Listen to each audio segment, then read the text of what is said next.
I am the judge. This man was to be put to death for so many crimes before today.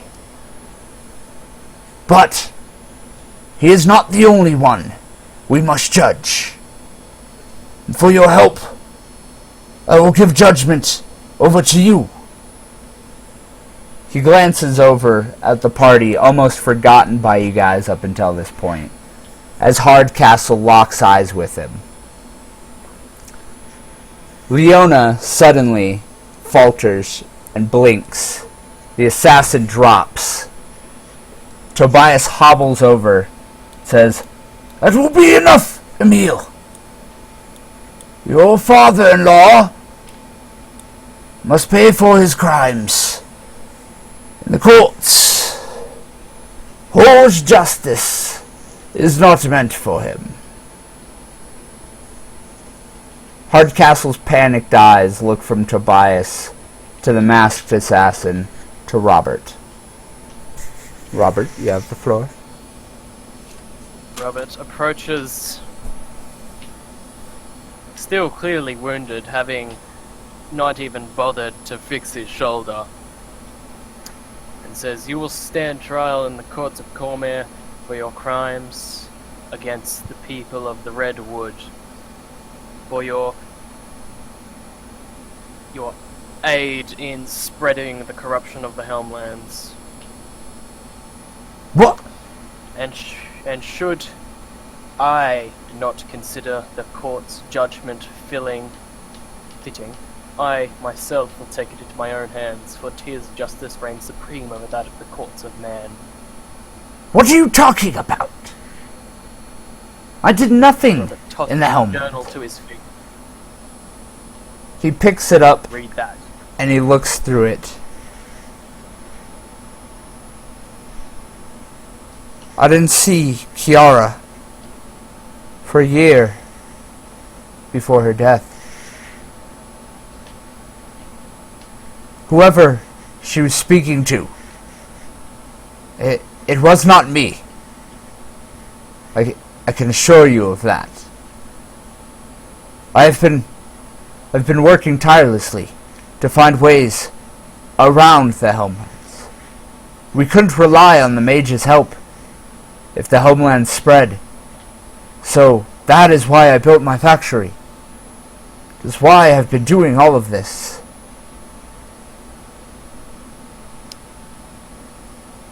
And for what reason should I take your word at face value? Lord O'Leary looks over at him and looks at Robert.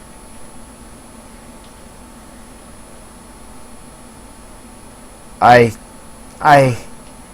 don't... I can't defend this man for the many crimes he has committed. But I believe him in this. From the research that we have found, his inventions do in fact work in the Helmlands, in places where wild magic is abundant. His mythomechs, as we call them, are not affected by the pull and twisting of the weave. Though Leona does not agree, and she does not like me saying it, they were, in fact, another way to cope with the spreading of the Helmlands if we could not figure out a way to restore them. You have done that for us. Hardcastle, Lord Hardcastle, needs to pay for many crimes, but I do not believe that is one of them. At this point, you all hear a voice in your head.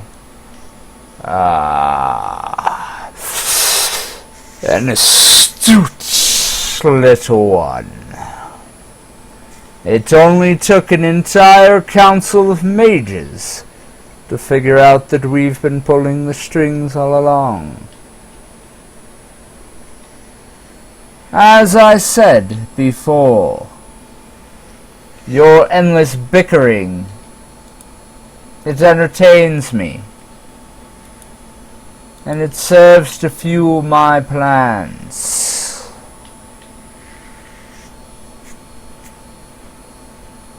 You have thwarted us in the Helmlands. There's no doubt about that. But you will not do so again. Tell me, how will you hold a trial when you're trying to put out the fires burning in Evening Star? Everybody please roll me perception.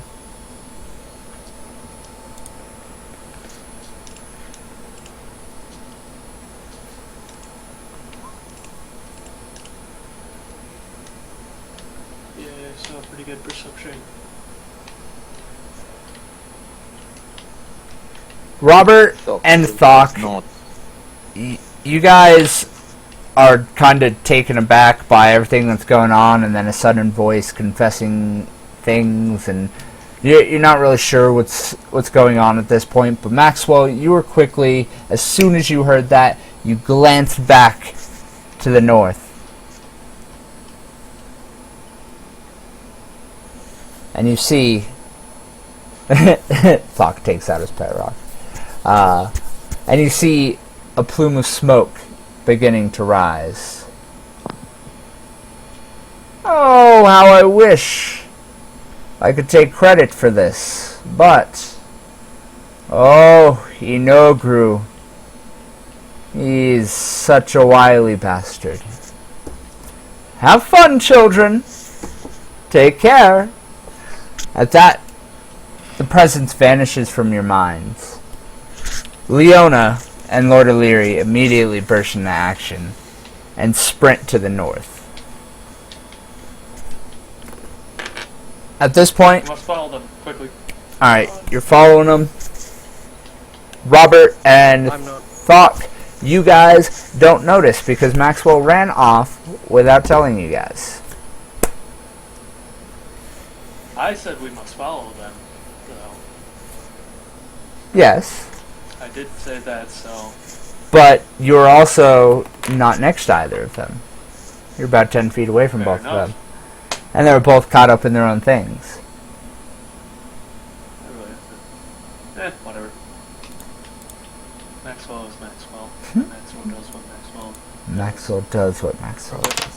Strides towards Hardcastle. Checks him for wounds. He is uninjured. But then says,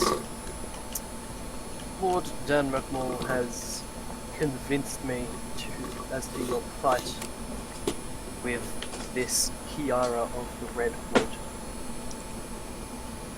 Should I find you guilty of this regardless, she will share your punishment. But until then, you will find that you will await your trial whilst I deal with whatever this voice is. Have this time to prepare your defense. Robert tries to repair his arm. Looks around to see where everyone else fucked off to. You see Thok standing behind you, but Leona and Lord O'Leary are gone. God damn it, Robert. Fucking, I said them, not you. Maxwell is also gone. Disappear. Poof, vanished. But do I need to roll anything for that? No. But Robert. Roll me intelligence. Time to shine. Oh god.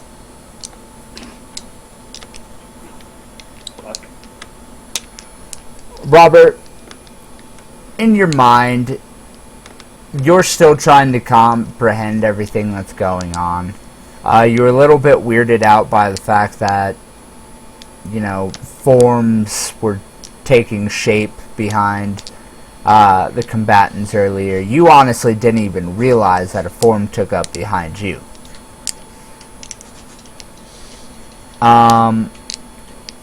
But as you're glancing around, you suddenly feel a strange presence in your mind.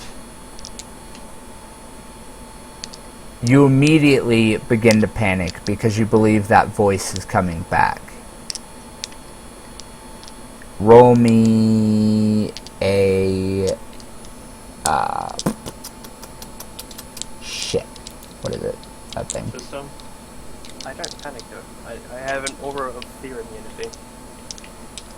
But... you're also fucked up right now. Yeah, true. You've been dealing with Tyr telling you he failed you, so you are faltering at this point. So, though you do have immunity to fear, you're still panicking. You may not be panicking to the point that it's fucking with you. But,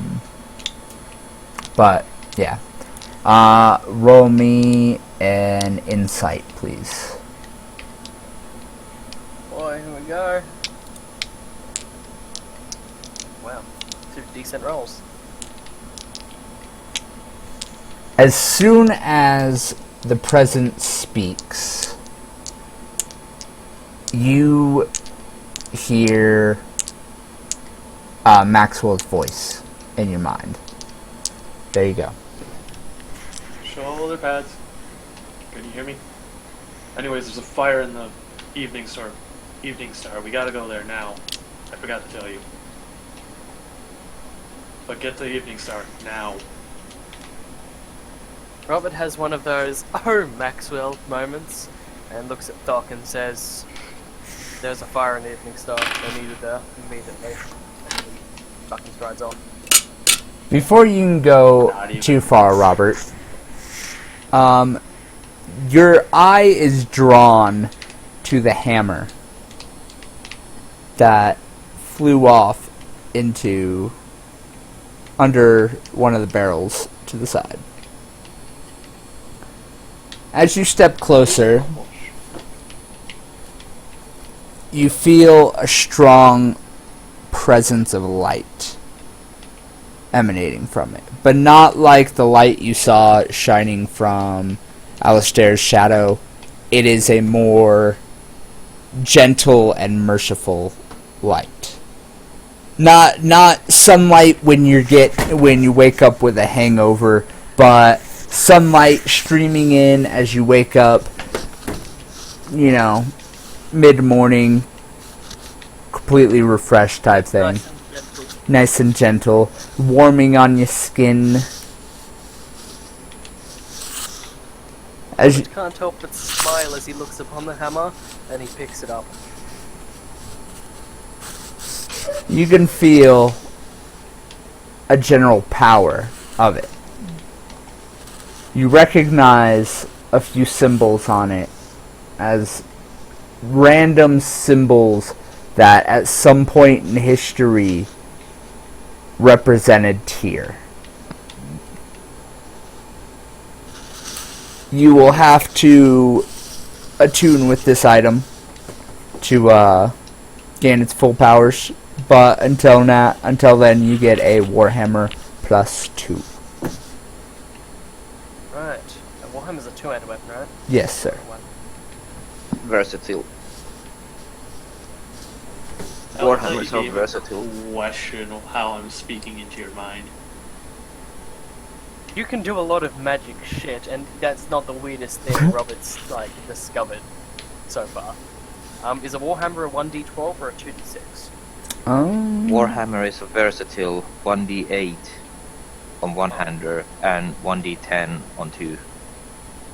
Well, you see, I fucking use everything as a two-hander if I can. Dark Souls Great. in this bitch. Yeah, man. Anyway, okay, I've got my Warhammer +2. I'm gonna walk off. Is it bludgeoning or? Bludgeoning, yeah. Bludgeoning. Alright. Robert strides off. Alright. Obviously, like, yeah, you did tell Doc, so.